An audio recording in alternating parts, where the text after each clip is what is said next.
एक समय की बात है। एक राज्य में एड्रिक नाम का एक नेक और बहादुर राजा रहा करता था। राजा एड्रिक को डैनियल नाम का एक बेटा था। डैनियल धनुर्विद्या में कुशल था। शिकार करना तो उसे बहुत पसंद था। वो अक्सर अपने दोस्तों के साथ शिकार करने जंगल में जाता था। ऐसे ही एक दिन डैनियल अपने कुछ दोस्तों के साथ शिकार पर गया, लेकिन अचानक जोर की बारिश होने लगी, बादल गरजने लगे। इसीलिए डैनियल और उसके दोस्त बारिश से बचने के लिए अलग अलग दिशाओं में भागने लगे और इसी भागा दौड़ी में डैनियल अपने दोस्तों से अलग हो गया और धीरे धीरे अंधेरा हो जाता है और राजकुमार एक पेड़ के नीचे सो जाता है।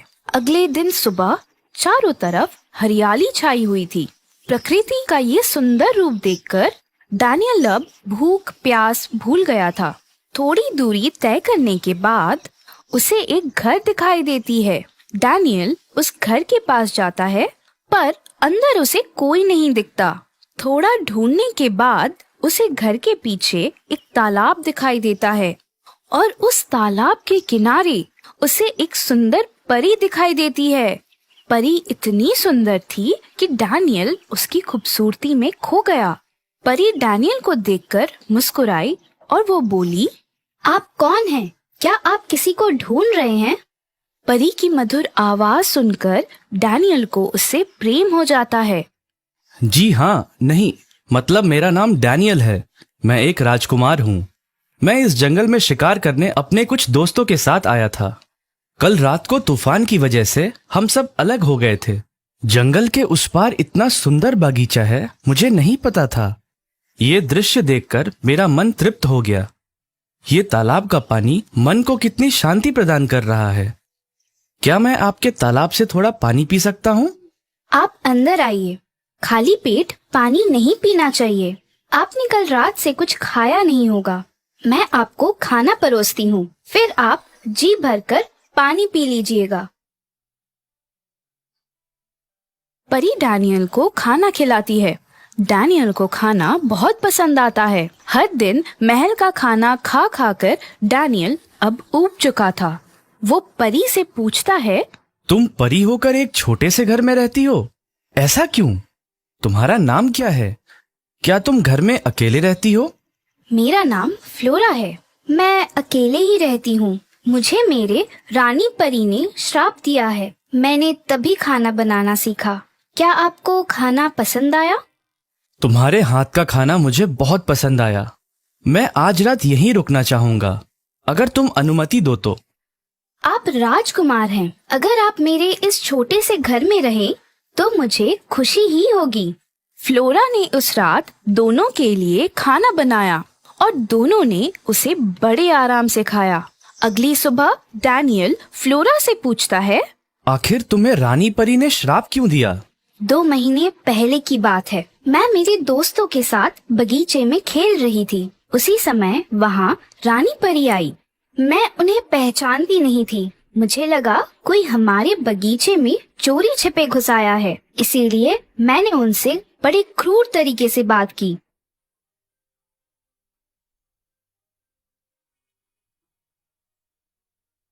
तभी रानी परी ने गुस्से में आकर मुझे श्राप दिया और इस जंगल में अकेले छोड़ दिया। मेरे पिताजी मुझसे कभी कभार मिलने आ जाते हैं। कल ही वो आने वाले हैं। तभी आपको उनसे मैं मिलाती हूँ। तब तक आप रात को यहीं आराम कीजिए। अगले दिन फ्लोरा के पिताजी आते हैं। फ्लोरा डैनियल को उनसे मिलवाती है। एक छोटे से घर में एक राजकुमार को देखकर वो बहुत खुश थे। वो फ्लोरा से कहते हैं, बेटा, आज राजकुमार के लिए कुछ खास पकवान बनाना। नहीं, उसकी कोई जरूरत नहीं। मुझे आपकी बेटी के हाथों का सादा खाना ही बहुत पसंद है। उस दिन तीनों मिलकर बात करते हैं। फिर डैनियल फ्लोरा के पिताजी से कहता है, पिताजी, मुझे फ्लोरा से शादी करनी है। क्या आपको मैं स्वीकार हूँ? फ्लोरा के पिताजी कुछ पल के लिए शांत हो जाते हैं और वो कहते हैं, आप राजकुमार और हम परी साम्राज्य के। तुम्हारे पिताजी इस बात के लिए कभी राजी नहीं होंगे। आप उसकी चिंता मत कीजिए। मैंने अपना मन बना लिया है। मैं फ्लोरा से ही शादी करूंगा। थोड़ी देर बाद फ्लोरा के पिताजी ने उसे ये बात बताई कि फ्लोरा भी डैनियल से प्रेम करने लगी थी। तभी डैनियल वहाँ आता है। तुम्हारे पिताजी ने तो मुझे मंजूरी दे दी है, बस तुम्हारे मन में क्या है वो मुझे जानना है। फ्लोरा भी अपनी मंजूरी दे देती है। वो डैनियल से कहती है, लेकिन मेरी एक शर्त है। मेरा श्राप 2 साल तक मुझे इस जंगल से बाहर जाने नहीं देगा। शादी के बाद आपको मेरे साथ यहीं रहना होगा। मुझे मंजूर है। दोनों की शादी हो जाती है। डैनियल, फ्लोरा और उसके पिताजी तीनों एक साथ एक परिवार में रहने लगते हैं। देखते देखते उनकी शादी को 2 महीने बीत चुके थे। एक दिन जब डैनियल और फ्लोरा तालाब के किनारे अपना वक्त गुजार रहे थे, तभी उनके घर के पास उन्हें 3-4 सैनिक दिखाई दिए। डैनियल ने देखा कि राज्य के सेनापति और प्रधान जी आए हुए थे।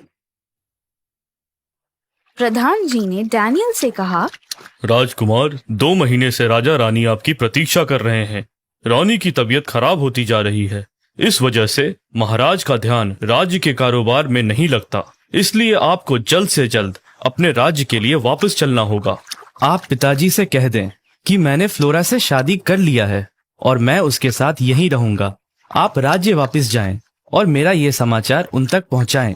प्रधान जी के बार बार विनती करने पर भी डैनियल उनके साथ राज्य वापस जाने को तैयार नहीं हुआ, पर अपनी माँ की खबर सुनकर वो उनके साथ अपने राज्य लौटने को मान जाता है। फ्लोरा श्राप के कारण डैनियल के साथ उनके राज्य नहीं जा सकती थी, इसीलिए डैनियल ने अपनी हाथ की अंगूठी निकालकर फ्लोरा को अपनी निशानी के तौर पर दे दी और राजकुमार अपने राज्य के लिए निकल पड़ा। 2 महीने बाद राजकुमार के लौटने की वजह से सारी प्रजा खुश थी। पूरे राज्य में त्योहार जैसा माहौल था। राजा रानी को अपने बेटे पे भरोसा था। डैनियल अपने माता पिता की अनुमति के बिना कभी शादी नहीं करेगा। जब डैनियल ने उन्हें फ्लोरा के बारे में बताया तो उन्हें इस बात पर विश्वास ही नहीं हुआ। उन्हें ये रिश्ता मंजूर नहीं था, क्योंकि डैनियल ने एक परी से शादी की थी। कुछ महीने बाद राजा और रानी के आग्रह से डैनियल की शादी करा दी जाती है। अपनी माँ की जिद के कारण इस रिश्ते को मंजूर कर लेता है। उसे फ्लोरा की चिंता सताई जा रही थी। दूसरी ओर जंगल में फ्लोरा ने एक बेटे को जन्म दिया। उसने उसका नाम विक्टर रखा। विक्टर अपने पिता डैनियल जैसा ही बलवान और शूर था। एक दिन राज दरबार में राजा डैनियल को बुलाते हैं। बेटा, अब तुम्हें राज्य का कारोबार संभालना होगा। मैं और तुम्हारी माँ अब बूढ़े हो चुके हैं। राज्य के कारोबार में डैनियल बहुत मग्न हो चुका था। उसे फ्लोरा से मिलने की काफी इच्छा हो रही थी, लेकिन वो कभी राज कारोबार से वक्त निकाल नहीं पाया। मन ही मन डैनियल सोचते रहता और ऐसे ही कुछ साल बीत जाते हैं। एक दिन राज्य का एक सैनिक डैनियल के पास आता है। महाराज, राज्य में चोरी की बहुत शिकायत है और चोर इतना होशियार है कि आज तक उसे किसी ने देखा नहीं। और हाँ महाराज, वो चोर सिर्फ धनवान लोगों के घर में ही चोरी करता है और धनवानों के घर से चोरी किया हुआ धन वो गरीबों में बांटता है। आज तक उसे कोई नहीं पकड़ पाया महाराज। प्रधान जी, एक काम करें, कल राज्य में जश्न का आयोजन करिए और सारी प्रजा को आमंत्रित करें। एक कमरे में कीमती जेवरों की प्रदर्शनी लगाइए। कमरे के आसपास कड़ा पहरा लगाएं और जैसे ही चोर वहां आए उसे बंदी बना लो और मेरे सामने पेश करो। डैनियल के हुक्म पर राज्य में त्योहार का आयोजन किया जाता है। सारी प्रजा वहां उपस्थित होती है। विक्टर भी आता है। वो अपने थैले में सांप लेके आया हुआ था। उसने वो सांप निकालकर एक टेबल पर रख दिया। प्रजा सांप को देखकर यहाँ वहाँ दौड़ने लगी, जिससे सब जगह लोगों की भगदड़ सी मच गई। इस मौके का फायदा उठाकर विक्टर उस कमरे में गया और सारे जेवर वो अपने साथ चोरी कर ले गया।